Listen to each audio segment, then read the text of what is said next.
Welcome to Seymour from the Front Pew podcast, coming to you from the broadcast studio at Seymour First Baptist Church in Seymour, Tennessee, and featuring thoughts and discussions around loving God, loving others, making disciples, and living the life.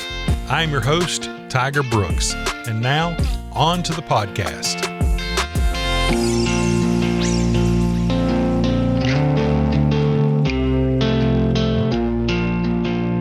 On to the podcast, he says. Here we are once again with a bonus edition of Seymour from the Front Pew. We've decided to kind of drop a few... we're listening. We've decided to drop a few extras to give a little bit of biography so that the church can get to know their pastoral staff a little bit better. And so we're here today to investigate all things Austin Clark. Is this kind of like when I went through my ordination? Like you're going to ask all the questions and... It may be. I have to make a hard stance on several... You may. Theological issues and whatnot. Don't worry.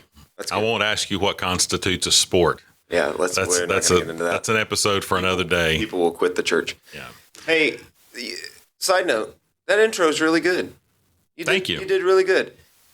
You have a good radio voice. You also have a good radio face. Yes, I have a face for radio. What was funny, we don't want to go down this road too far. So my daughter Ellie listened to the podcast for the first time just about a week ago. Yeah. They were traveling. And she's, of course, heard my voice all her life. And I was in radio most all of her life. And yet she finally listened. And I value her feedback, yep. And I want her to She's got a good ear. Want her to tell me, hey, what do you think about it? Is everything okay? Content-wise, audio-wise, that kind of thing. And she's riding down the road with her boyfriend, and she goes, I could listen to your voice you need to be like a audio book reader or something like that. And I said, dude, that could be retirement for you. You'd be like the new James Earl Jones. I said, Luke, I am your father. But it's just odd. I was like, honey, you've listened to my voice your entire life. And she goes, no, this is different. There's something about it. But anyway, I was encouraged by that. When when your 20-year-old daughter actually says something that you do is okay, it's like you've won a gold medal at the Olympics or something. But anyway. And it's something you can't even control. No. It's not like, Dad, you have good style. Yeah. Dad, you did this well. No, it's Dad, your voice. Right. Which you can't control at all. Your voice is good. God gets all the credit for that. So anyway, we're here to talk about you for a moment. So we've talked to Pastor Corey, Pastor Jason, kind of, and basically what we're going to hit on is basically how you met Jesus, how you came to faith, your testimony, if you will, your story. Then we'll flow that into your calling, what led you into what you're doing. So I guess at the jump, tell us about how little Austin met Jesus. Little Austin had hair. It didn't last pictures. long, but he did have hair. So I grew up in the church. My father is a music minister, still is a music minister. He's minister of music at First Baptist Bowling Green, Kentucky. But obviously all my growing up years grew up in church. My mom was a teacher. And so raised in the church. My grandfather was a pastor. All of his kids in various ways went into ministry at different points of their life. Almost everybody's a musician. We all went to the same college. It's just the Clarks are all very similar. We're all stubborn. And so grew up as a minister's kid, obviously grew up in church and all that stuff. My dad was... I was born in West Tennessee, and then when I was 2, we moved to Panama City, Florida, where my dad was a music minister down there. And we were in the middle of, when I was 7 years old, we were in the middle of a revival that was being preached by the chaplain at that time for the Florida State Seminoles. And it was the final night of revival. I don't know why. Usually there was a man that I sat with in the church because, of course, my dad was on stage. My mom was in the choir. And, of choir stayed in the loft all the time. So on Sundays and stuff, I usually sat with a dear friend of the family, still good friends of ours.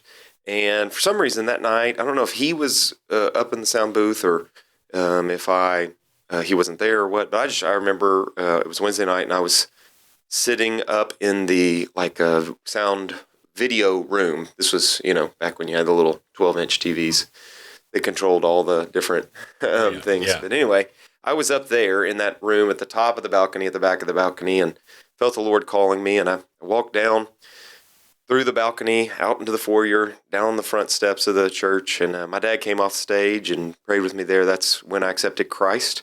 And that would have been 1993, I think. And was baptized in that church in Florida. And that's part of why I'm a Florida State Seminoles fan. Mm-hmm. So that kind of stuck. That was also the year they won the national championship. So that helps. That's right. So then I moved to Tennessee, where people like to give me a hard time for being a Seminoles fan. But we have more championships and more recent, so I'm just going to leave that there. Anyway, so... Subject to debate. Yeah, that's the subject. Yeah. So my dad and family got called to West Tennessee. So I was saved when I was 7, baptized then. Grew up in church. My dad was at West Jackson Baptist Church for 22 years as the music minister. During that time, actually, Melody Kane and her family were members of our church, and that's how I knew Melody growing up. And one of her siblings was under my ministry, kind of early in my ministry. So anyway, our families were kind of interconnected. Corey, when he was dating Melody and in college for a little while before he took his first youth ministry position, went to West Jackson. And so our paths crossed. We think he might have been my 7th grade Sunday school teacher for a little while. We think. We can't remember. Neither one of us can remember, but he knows Clearly he left taught. a lasting impression. Right, exactly. He knows he taught, and I know I would have been in there, but neither one of us really remember it, which is just kind of funny how, God uses people in your life, and then 35 years later or whatever, it's not been that long, but, right. 20 years later that your paths cross again. But anyway, so grew up in church, all that kind of stuff. Really stayed close to the Lord, made bad decisions. Everybody makes bad decisions and walks down paths sometimes. But really, most of my life been very pursuing the Lord. In 10th grade, I began to feel some semblance of a call into ministry. I technically surrendered to the ministry, I think, after I had gone on a mission trip to Guatemala and then kind of debated and prayed through that for a while. Surrendered to the ministry, I guess officially, kind of went forth in the church and said that. But then fresh out of high school, I went to Union University, which is where almost all my family had gone and everything. It was right there in my hometown, not really what I was thinking I would do, but I wound up staying at the church that I'd grown up in, West Jackson. And for a little while, I worked as a middle school intern. Quickly realized youth ministry was not where I wanted to be. And then I went to work as an intern under my dad's ministry and did that for about a year. And same thing. I loved the church, loved working in the church, loved God's people, but did not think that that's what I wanted to do with my life. And so then by my sophomore year of college, that's when Leah is a year younger than me. So she came into Union. We met. Immediately liked her, but we didn't start dating for a while. She dated some other people and stuff, but we met in college, and I took, by my sophomore year of college, which is crazy to think at 19 years old, but I took a church. There was a pastor who reached out to me who had retired to this community, and he wanted somebody to lead worship for him, and he really took me under his wings. His name was Ken Story. Taught me a lot about ministry, about visiting people, about how to love people. To me, at that point, I was a music major pursuing a vocal performance degree, and I was just trying to sing music and stuff, and he really taught me about ministry. And even though I didn't really feel called at that point, like that's where I would be going, he just poured into me, and I've always looked back on those days and appreciated that. So I worked at a church my sophomore, junior, and part of my senior year. And then through that, Leah and I started dating, and started going to. I was in fraternity, she was in sorority. We went to all the parties together, and quickly hit it off. I had joked that if I could ever make it in a relationship past 3 months of dating, that I would know that they're the one. And sure enough, at about 3 months in to our relationship, I told Leah I loved her, and I kind of knew she was the one. And so fast forward, I worked at another church for a little while as an intern or an interim. As I finished out college, I actually did my senior year of college. I also worked in surgery, which was a very unique job for a musician to have. Yeah. And, but it paid for me to take Leah out to sushi twice a week. So it was like how? So like a surgery tech or basically, yeah. So like you're going into surgery, if you're getting your knee operated on, once you go to sleep, somebody's got to hold your leg in the air while they clean it and prep it and do all that stuff. That's what I did. So there's no like certifications required for that? No. I want somebody certified to hold my leg while I'm in surgery. I know.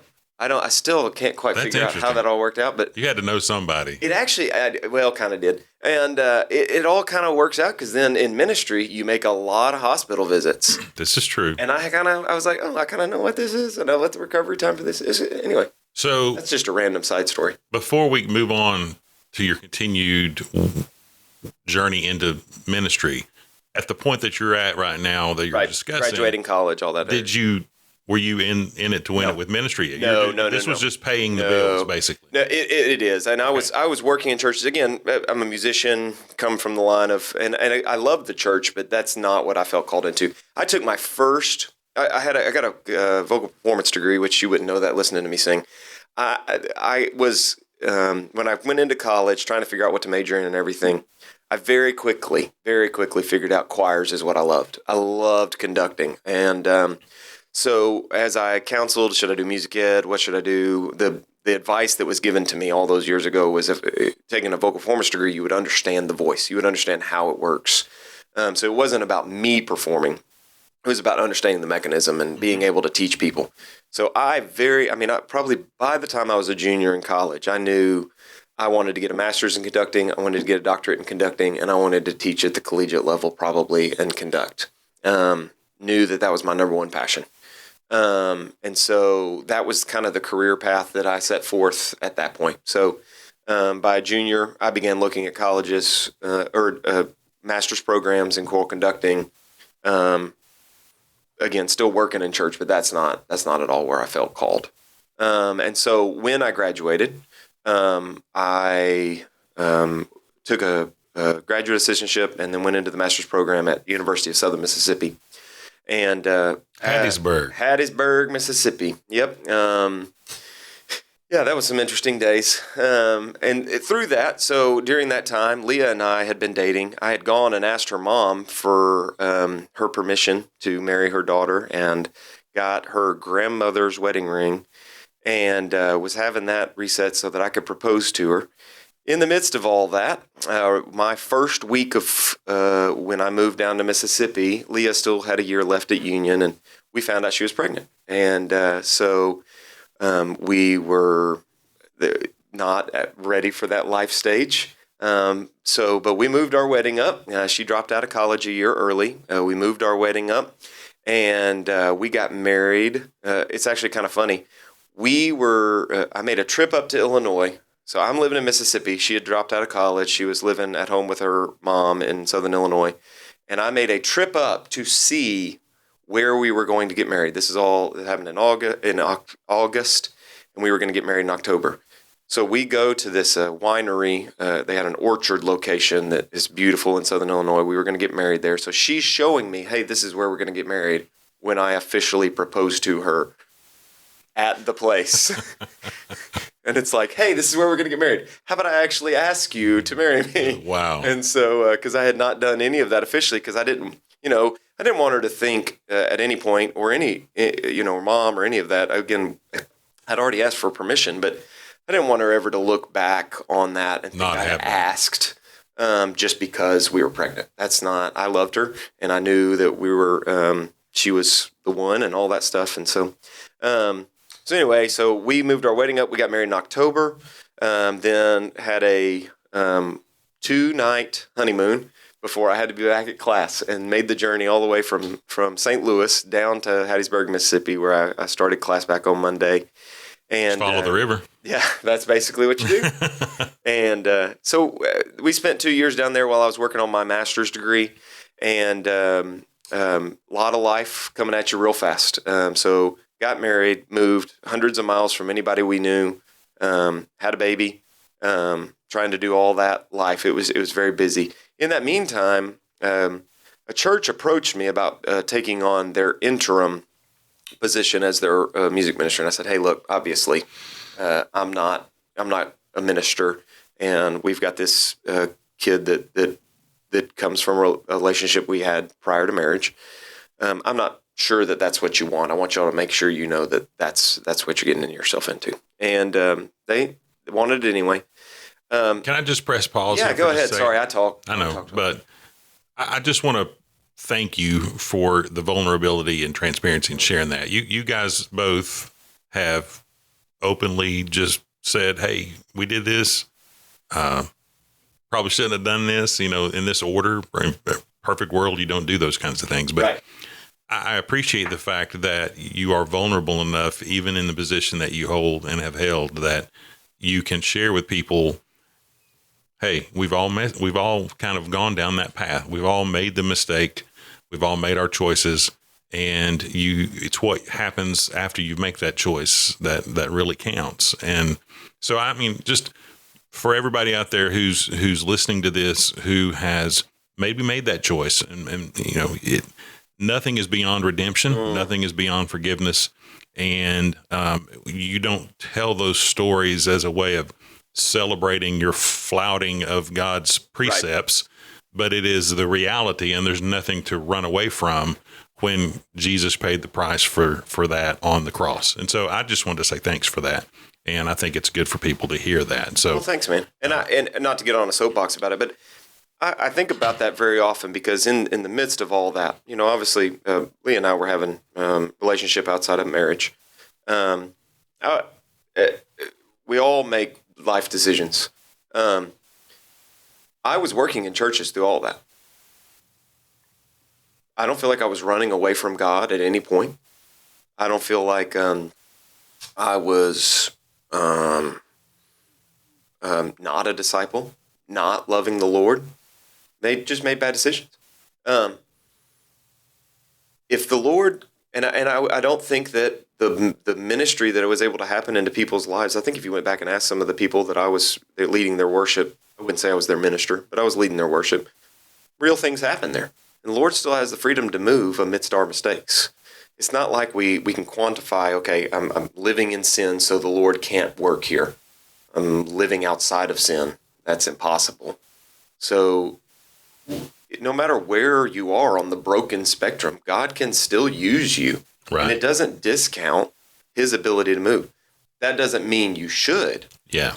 But praise the Lord that he does not require us to be perfect for him to be able to work and to have his will. And so, Back to the present, or this point in the story. You're dealing with a church. You're invited to come on and help them. And you're open with them. 23, I'm open with them. And I took on that church, and God bless them. I doubt that any of them would be listening to this. If they did, it was a very tough time for us in our life. Again, away from anybody we knew, and it's easy at that age to think you know all the answers and everything. I'm sure I made a lot of mistakes. Again, not feeling called into the ministry. While we were in Hattiesburg, I was I was in a core program, and that was really my main priority in being an early husband and an early father and all those things. And the church we served at, it was a tough year and a half. It was really hard. Every Sunday, we'd get in the car to drive back and just cry. And just going, it was our source of income, really. That's all it was. Absolutely hated it, in no sugarcoating it.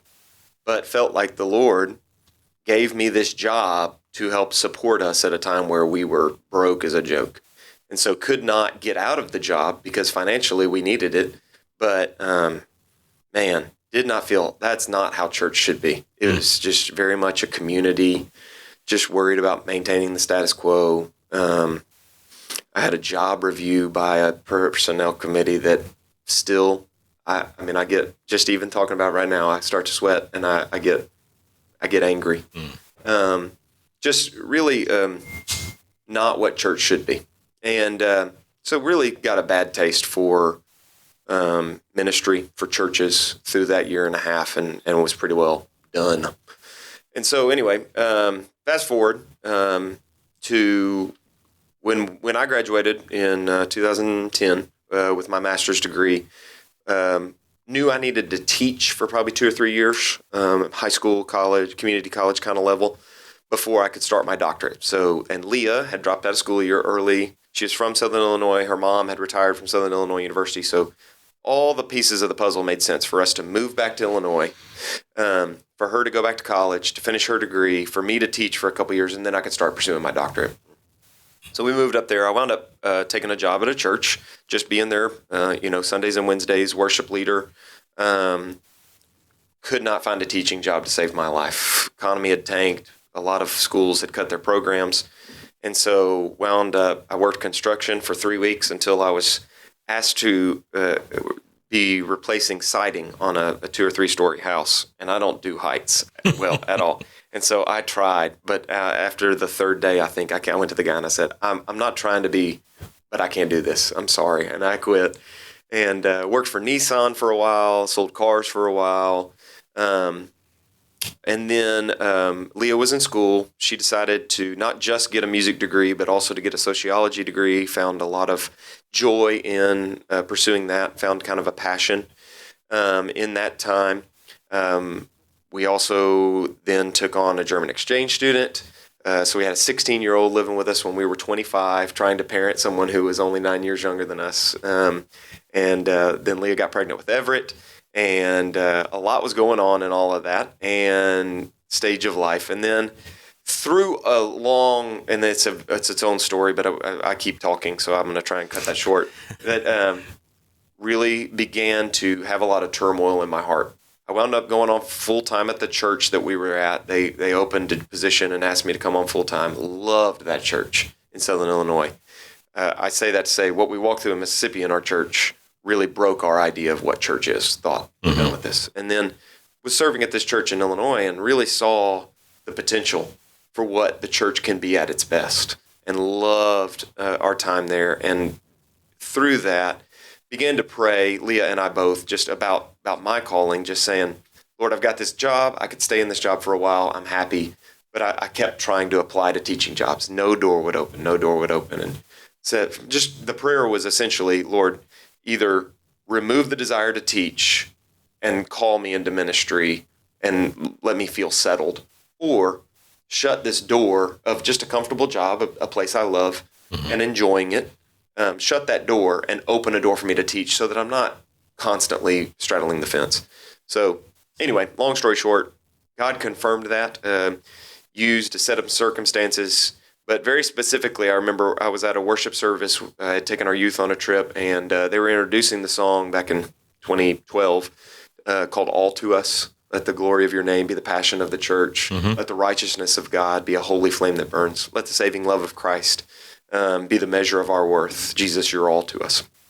And hearing those words and went, that's my job, is to work with God's people. And so that's really when I felt called into ministry. I surrendered to the ministry, really. It was 10 years almost to the day from when I was in 10th grade and surrendered to the ministry, but officially gave up my own stubborn-headedness at that point.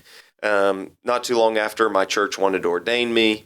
We had Everett, Leah, during all of that madness, taking, I think, 19 hours that semester, and an exchange student living with us and pregnant. She began to volunteer at a crisis pregnancy center and really felt a call to do something in that world, and figured out that helping women in need specifically is going to be where she would land eventually. And so, which was fun to watch.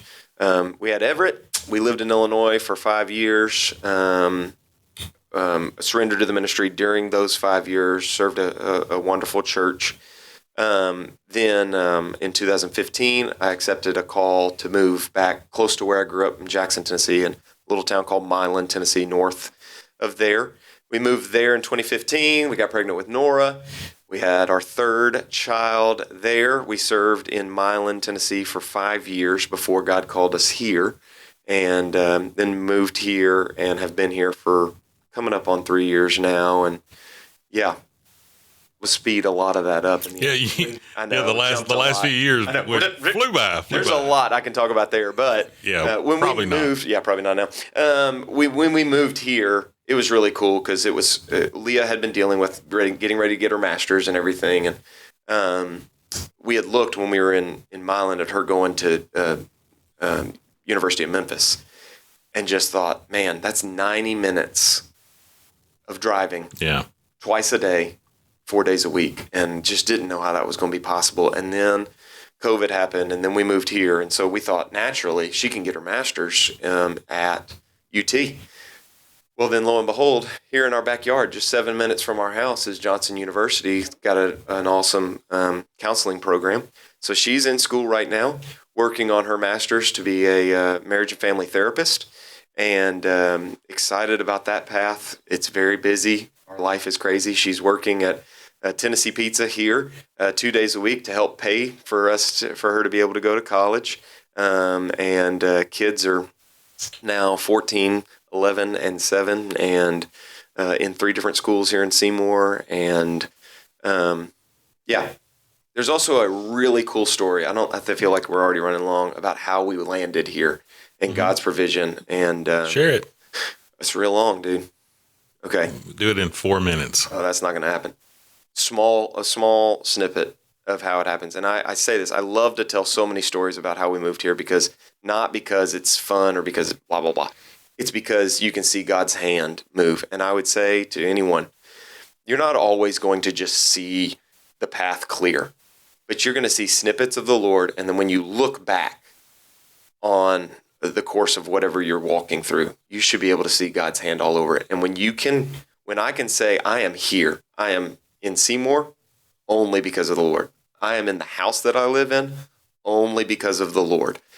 When you can say those things about testament to your life, then you're in the path. You're in the right place. You're in the right place.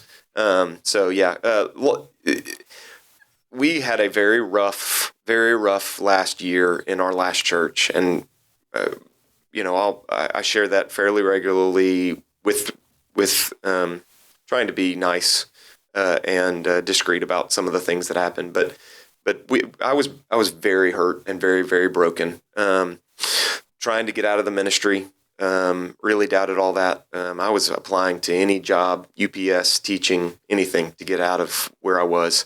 And there was a moment where God really opened the floodgates for us. But anyway, we had to go on a vacation. I had a very rough meeting one day, and that was on a Saturday. On the Monday, we were leaving. We left. We came across the state, and this is in the middle of COVID, so you could stay in the state without having to take tests or whatever it was. So our big 2020 vacation plans had been ruined. And so we found a cabin on Norris Lake. Never been there or anything like that. We went up. We had a cabin for Monday through Friday night. And on Friday, I think it was on Thursday, we were like, hey, we don't have to go back. We have one more day. We have to be back on Sunday. We don't have to be back on Friday. So we could stay another night. So we reached out to the cabin owners. They had it booked, so we couldn't stay there. So we just began to look around. And in Sevierville, we found a cabin. So we were like, we'll go to Sevierville and we'll stay there. Meanwhile, I was looking at a car. I'd been looking for a Jeep for years, and found a Jeep in downtown Knoxville. So on the way, this is on our vacation, we go from Norris Lake to Knoxville, look at this Jeep, and this guy who is selling the Jeep, he said, if you're going to Sevierville, you should take Chapman Highway. You can avoid some of the traffic, blah, blah, blah. Okay, we just did that. Told us a place to stop for lunch. We stopped for lunch. We're driving down Chapman Highway. And we drive past this church, and we look, and I looked at the church, and I recognized it. And I said, I think that's the church that Corey Kane he had that weekend before had accepted a call to be pastor here. And Corey and I had run into each other at a triathlon about 2 years before that and had talked some on and off. I had brought him to our church to do a deacon's retreat thing. And so we just chatted a few times. And so see the church. I send him a message that night when we got to our cabin. I just said, hey, man, I just passed the church that you're called to. I'm excited for you guys. I hope you have a great ministry there. And at some point in that, he let me know, hey, we're going to be looking for a worship pastor at some point if you're interested. It's not now. I've got to get there. I got to get settled. And I'm not saying that that's a good fit or anything. I just want you to know. He just, okay, thanks. Well, fast forward later on that year, he had asked, that was the beginning of summer. That was May. Around August or so, he asked me for a resume, and I sent it to him. And this is a time where I'm trying to find a job anywhere. But I didn't really seriously pursue this. Well, in about October, there was a moment when the Lord opened the floodgates. I had 14 churches call me in 1 week. I had 7 interviews in 1 week, and it was just very clear the Lord was saying, it's time to go. And here's the doors. Start to walk through them, and I'll sort the rest out. And so I began to talk through that. That list narrowed down, and all the while I kept talking to here and Corey, but didn't really consider it. Didn't really think that another small town in Tennessee was going to be where I'd land. And through all that, went through the process, felt called here. When we came in view of a call, everybody had COVID. Yeah. There was like a resurgence, so it was kind of crazy. Long story short, when we were here for that view of a call weekend, it was a tough weekend, and felt like we'd be made to stay. Corey couldn't even be there because Melody had COVID, and oh man, yeah, it was crazy. And they hadn't had a choir obviously in months. They hadn't had an orchestra in years, and tried to pull it together. It was just funny. Not the best musically that weekend, and they didn't get my best musically either. And but Corey just kept saying, you need to think about what it can be. See the place for what it can be, and pray about that. And so we prayed through it and felt a peace about it. And so we accepted the call to come here. And our thought had really been, in my head, everything we'd been through in 2020 was we'd land somewhere and we'd rest and we would recuperate. Yeah. And we got here and hit the ground running. And it's been 2.5, 3 years of just... Clearly your hair's been on fire. Oh, my goodness. And so that's how God healed a lot of my brokenness, continues to heal. I still have a lot of stuff there. But God's hand was through all of that, and it's just been cool. And so there's more about how we got our house and all that kind of stuff that the Lord just was leading us. And all that, now you hear kind of our story of how we landed here. It's been fun to watch how God has brought the right people at the right time and all that kind of stuff. And it's not always going to be like that. But that's how we wound up here. That's where we're at in life. That's a little bit about my family. That's a lot of Austin. That's great. So I'm going to wrap this up, but I want to give you an opportunity, just real concisely as you can. I'm real good at that. Yeah. So you are, maybe people don't know this, you're worship and missions pastor. Right. And so where are we right now today in terms of ministry? What are some things that you're excited about right now? Where can people plug in? Because things are great. I mean, growing, and more people are. The choir's as big as it's ever been. The orchestra's as big as it's ever been, and things are growing. But you have an opportunity for a promo now to the person that's out there to say, "Hey, this is what I'm thinking about. This is where we're installing. This is what we're doing right now, and this is where you can join in us with us in our work." Good point. Missions. You hear us talk about Guatemala all the time. Pastor Corey talks about you need to have an active passport. Get that now if you don't have one. You're going to see us grow in those. We believe in partnership missions, which means we're not just supporting someone. We're just not going and doing work. We're coming alongside of them in gospel work. Guatemala is an awesome opportunity. I'd encourage many people to consider it. But we also have stateside mission trips we do. We do things like, I'm wearing my Serve Seymour shirt today. Serve Seymour next year when it comes around, take that Friday off and come work.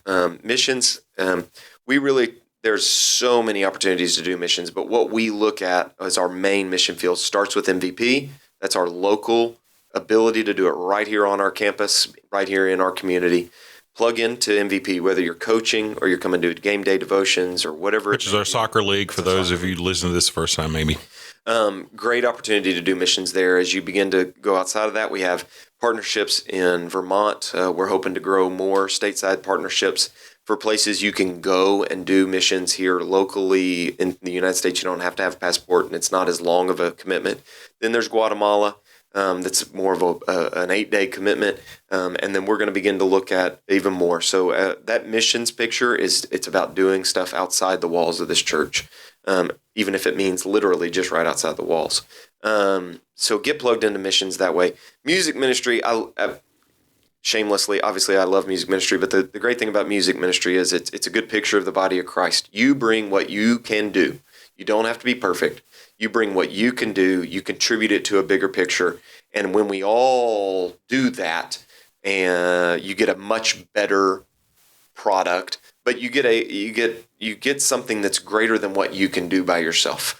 There are plenty of people who can sing great. Your wife's got an incredible voice. I could listen to her sing for a while. I can't listen to her sing forever.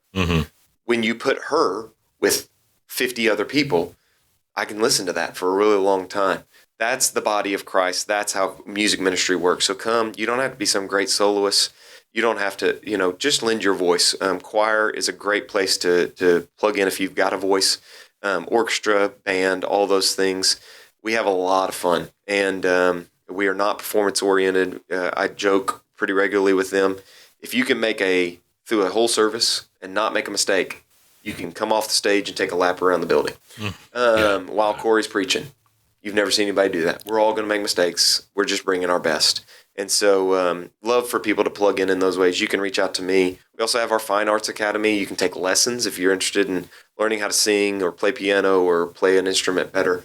All ways we can help you as a musician, but more than anything, we want to help you as a disciple and help grow in those things. And it's been fun. Been fun to see the choir and orchestra just continue to grow, and hopefully we're shepherding that well. Good stuff, and you are.